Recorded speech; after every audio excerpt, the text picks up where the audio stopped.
Hey everyone, welcome back. So recently I got the chance to sit down and have a chat with Dune Awakening's creative director, Joel Bylos. We spoke in some detail about their upcoming survival sandbox MMO, and I did my best to ask questions about some of the things that I've been most curious about for the game, including the general gameplay loop, like how those starting hours look and where you go from there, what types of PvE activities and points of interest we can expect to see, how PvP is going to work, both the small and large scale, what dungeons look like, the crafting and base building, and a few other things. It was about a 45-minute chat in total, and I'm going to condense that down, cutting all of the filler and the fluff.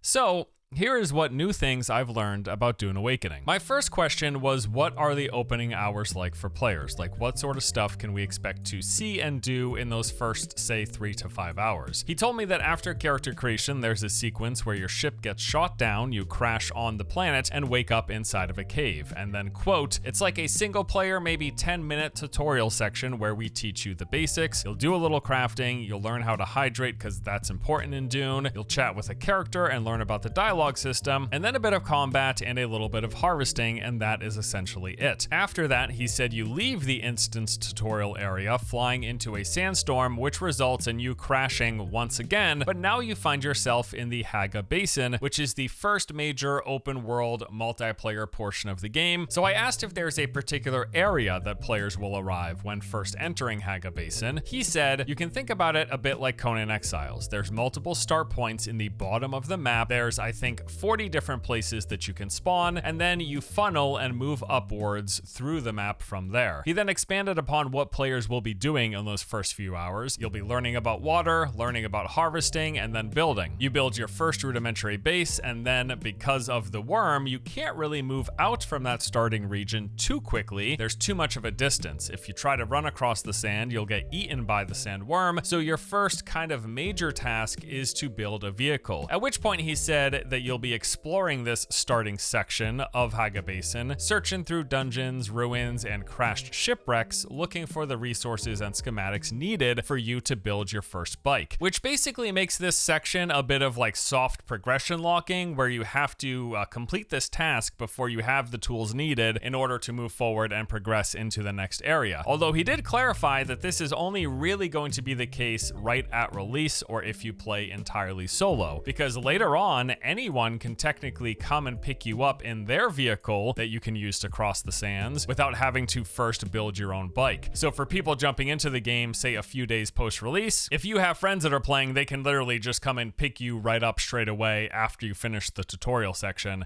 You can go across the sands and then move into the rest of Haga Basin. So my next question was about how much time we can expect to be spending in this Haga Basin region, because as we know, Dune Awakening is going to be divvied up into these multiple sections, which as of now, we know there is Haga Basin, and then the Deep Desert, and then the shared social hub towns. And with this question, I was really mainly curious about how much content we can expect in this region. So he said, based on what they've seen through their playtest thus far, it's roughly about 50 to 60 hours worth of content before most players leave. It's as big as Conan Exiles, he said. Haga Basin is as big as Conan Exiles. The thing that you need in order to leave is to craft your first flying vehicle, the Ornithopter. That's really what you need to get out of Haga Basin, and getting that is a journey in itself. There are multiple regions and biomes in the Haga Basin. It is quite a big area. It is as big as our other game. And just to clarify here, in the prior answer and with this one, he is talking about two different things. Your first soft progression gate is the crafting of a bike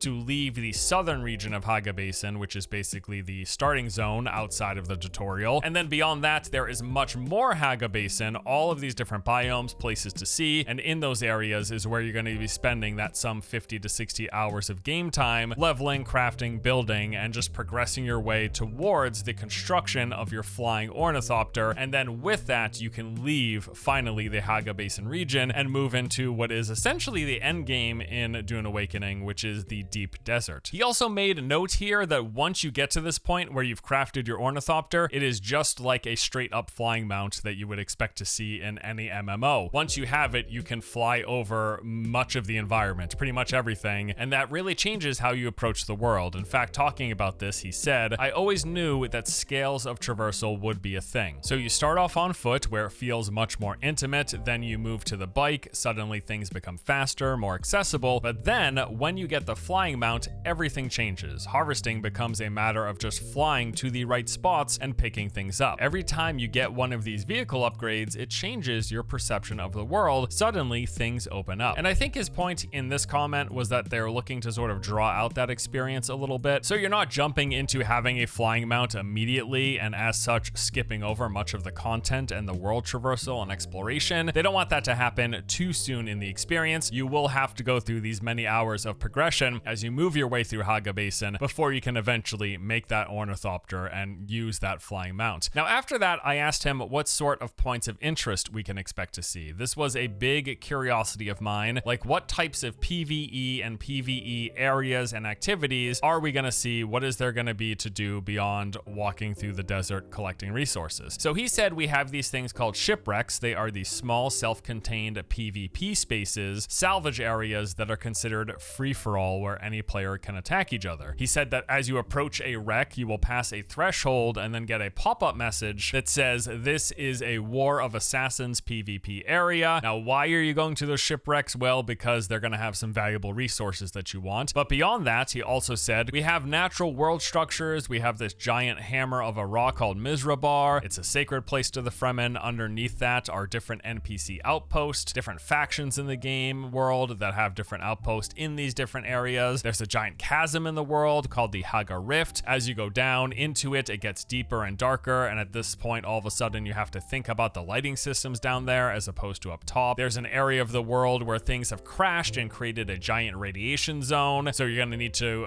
be properly prepared survival-wise with the right gear to go into that area. So yeah, there's a lot of different biomes and spaces in the world. Now at that point, I asked him for a bit more detail about these enemy camps. I was curious, is it what I expect? Are these just gonna be like different compounds and installments that are full of enemies? We go in, we clear them, and we collect loot, to which he said, yes. As an example, he said that you're gonna need fuel to power your shields and your bases. So you need to go run these outposts to get the fuel to keep your bases and vehicles up and running. The enemy camps actually serve the different factions, so they will each have their own unique individual look. He did say that you're gonna go to the different camps to get resources that are unique to them, along with collecting the cosmetic unlocks of each of the factions. But that's not all. There's also progression unlocks that are found here. You're also gonna get these things called intel points, which are what you spend in the tech tree to learn new schematics. You get these as you level up, but you can also get more of them by clearing these enemy camps. Now, I asked him about biome variety, surprisingly enough, right? Like, yes, this is Dune, so there's mostly gonna be sand everywhere, but I did get the sense in some of their early previews that they were using locations such as the Echo Labs to add a bit of visual variety to the world, and he pretty much concurred that that was the case. He said, yeah, the Echo Labs have this lush feeling in some of them. They're actually quite different. Some of them are like mining ecology labs, where you go down and they're using mining equipment to dig deeper down into the earth, and it's a different feel to the ones that are like this was a botany lab. But that's not all. He did say as well that in the world itself, they have areas where we have a backstory, like this area was built on top of an ecology lab, and the water systems from the Echo Lab have been running here for 10,000 years. They're sort of leaking a bit into the environment, so this part of the planet is actually slightly greener than you might expect. Now, I'm actually happy to hear that they're taking a few liberties here. It's not going to be 100% sand 100% of the places. They're going to mix it up a bit, although he did at the end point out by saying, like, yes, at the end of the day, if you hate deserts, then I don't think this game is going to be for you, which of course it makes sense. It is Dune. It is going to be mostly desert.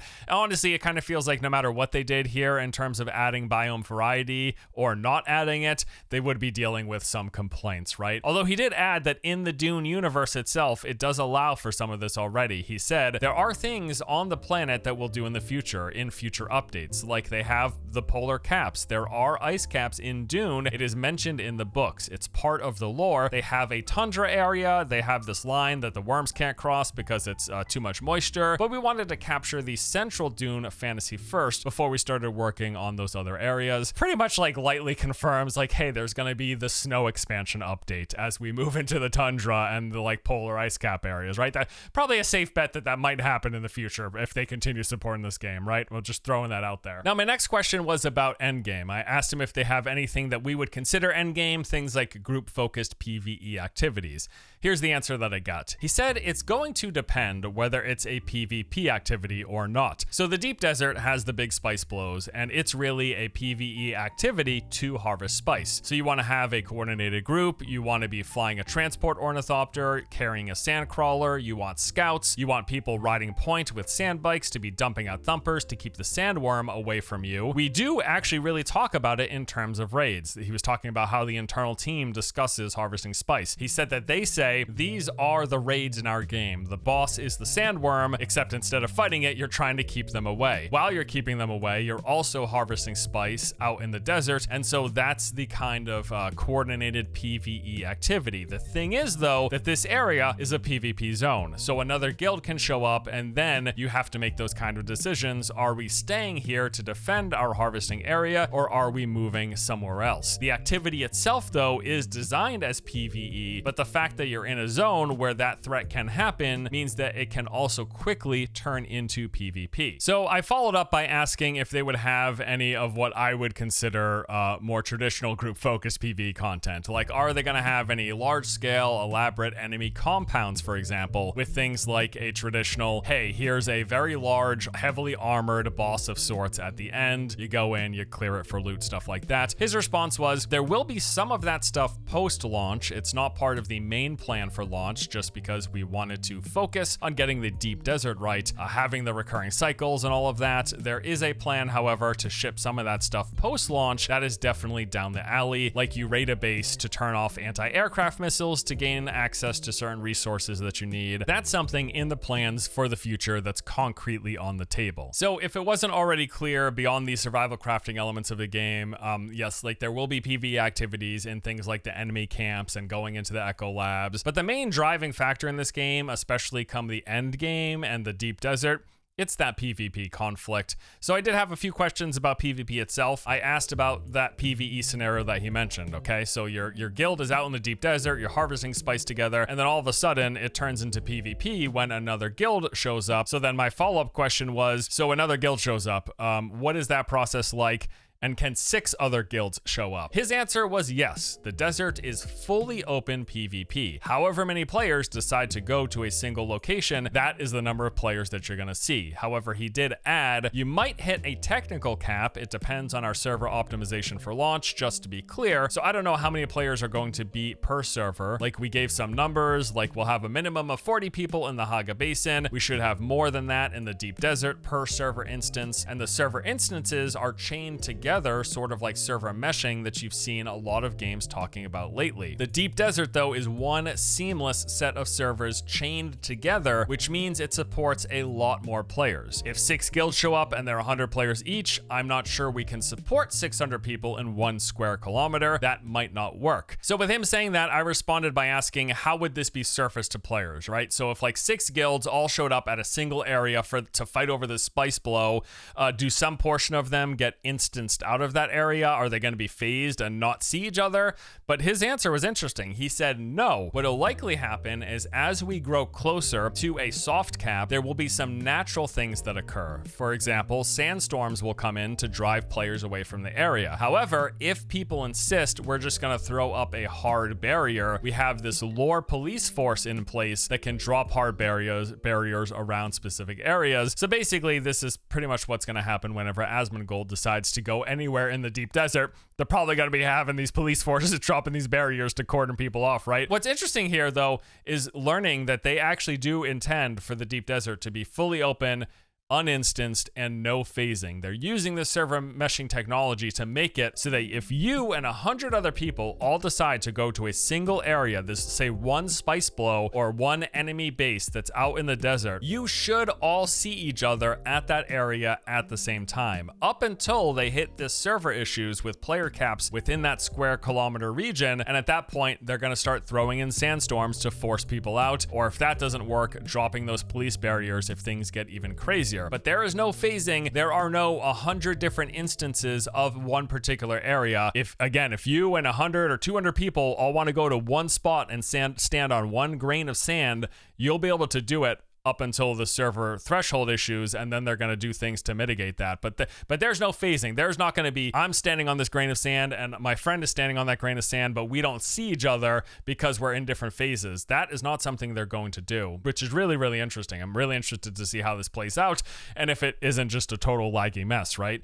He added as well, though, that the deep desert is quite massive. He said it's like 9 times the size of Haga Basin, which, mind you, he said Haga Basin was larger than their other game, Conan Exiles, and that's a pretty big game. It is huge. That's the other side of it. It's what you see in the movies. It's a big expanse of sand and only a few rock islands. There's definitely meeting points on those islands, but it is 15 minutes to fly across. It takes quite a while to get from one end to another. But back to the PvE and PvP discussion, he continued, the point is that if you're a smaller guild and you don't want to fight people for spice, you can still be out there doing that PvE harvesting and sort of just run away. The idea is that the space works to the advantage of the players, and it also means that people who don't really like PvP, which he said is a lot of people, and he's well aware of that, it means that if you feel like it, you can dip your toe into this activity and be on your ornithopter and fly away. If you see 6 guilds coming towards you, you'll be able to get away. You'll have those sight lines. He then added that they really want to avoid the typical issue that open world PvP survival games have. He said, in survival games, what I see with PvP, just take Conan Exiles for example, is it's never 10 versus 10. It's always like 8 versus 1, or like 30 people come over a hill and there's 5 guys harvesting alone, and then those 30 people just charge. And they have a great time, but the 5 people don't. We're trying to make it so that the 5 people feel like it's worth their time to get out of there if they want to. They can just pick up and get away if necessary. But yes, when it comes to the deep desert, it is just full-on PvP 100% of the time.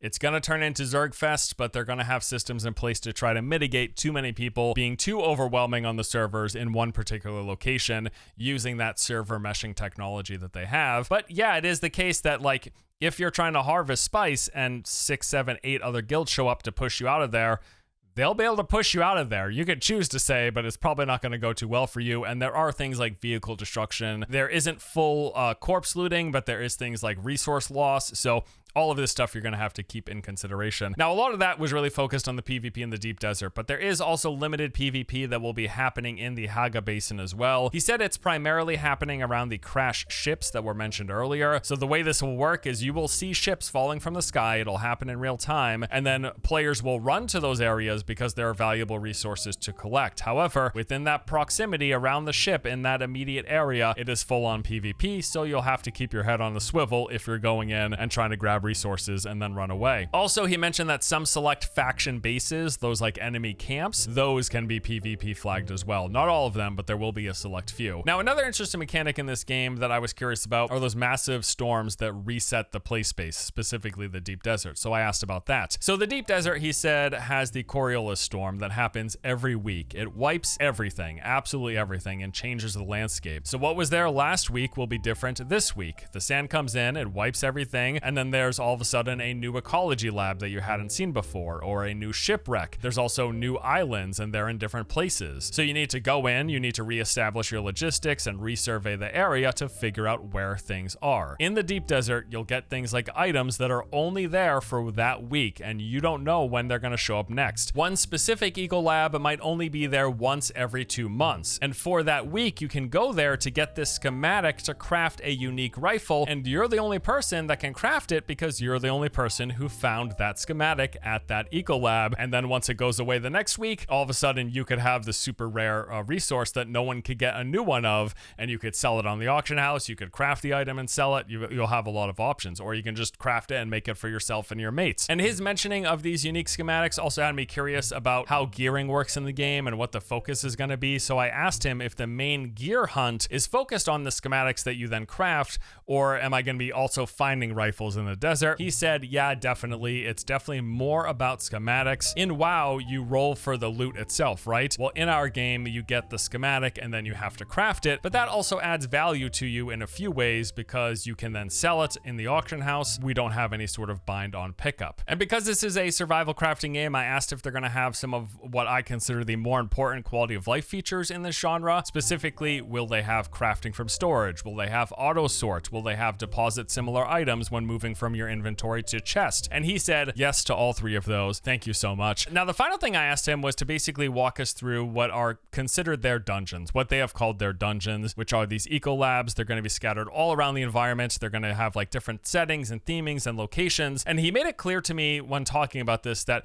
it isn't like a traditional MMO dungeon, like these 5 players instance things with really challenging boss fights with tons of different phases at the end, but rather it's much more akin to like a Bethesda dungeon. Think sort of along the lines of Fallout or Skyrim or even Starfield. These will be instance locations with set themings and backstories that you discover as you explore them. So you'll be going through these corridors, you'll come across small groups of enemies, but more so there will be flavor text and lore bits like leftover audio logs or something that you'll interact with and will tell you a bit of story about the area. And then as you progress, you find more audio logs, you find more clues about what happened in this region, why it's abandoned, what was going on here. And eventually you might have a boss at the end, but it's going to be, instead of like a normal enemy that might take like 5 seconds to take out, it might take like 15 seconds to take out the more souped up version at the end. But yeah, the way he was describing it about exploring and uncovering lore about that particular area and its history and its previous inhabitants or what they were doing there,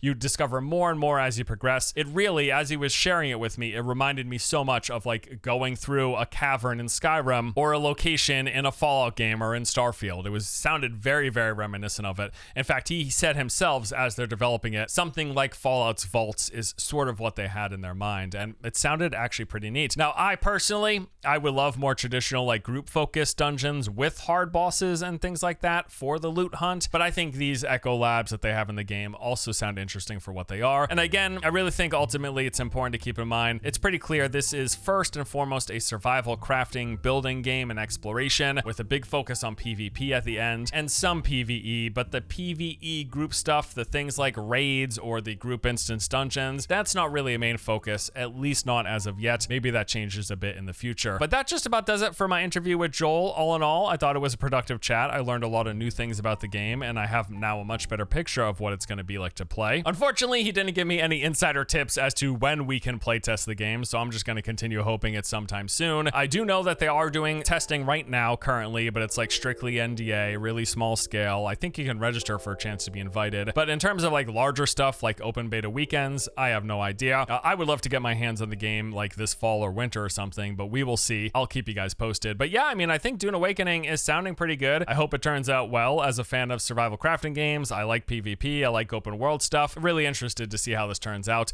Sounds good. Looking forward to seeing a lot more raw actual gameplay, which I do believe they intend on showing later this month actually at Gamescom, so stay tuned for that. But that is it for today. Thank you as always for watching. Hope you enjoyed. I'll see you guys next time.